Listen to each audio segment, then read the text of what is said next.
11 сантиметров. У бойца один профессиональный бой, ни одного поражения. Встречайте по прозвищу Бека Молокана! И, дорогие друзья, справа от меня красный угол. Боец представляет бойцовский клуб «Улукыргыз». Боец тренируется под руководством захвата щита и Балтакова Алтынбека. Бойцу 23 года. Вес бойца 77 килограммов. Ровно. Встречайте по прозвищу Бойко Толкунбек Нурджигер. Бойцы на середину. Алексей, правила знаем, не нарушаем. Принимаем бой 3 минуты по 5 минут. Покажите красиво достойно. Удачи.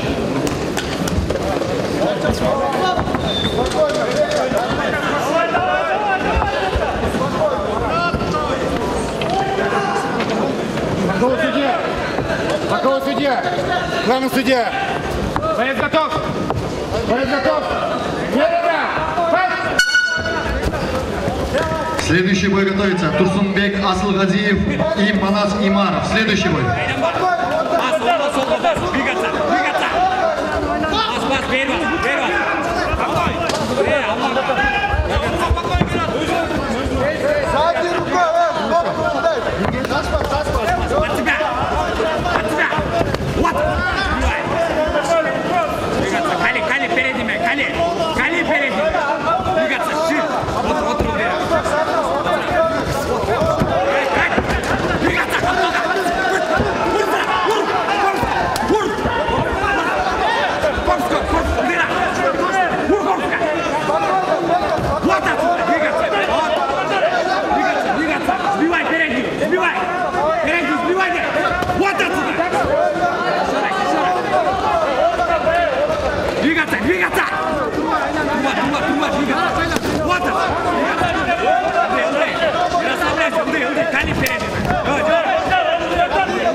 Руки не хватает.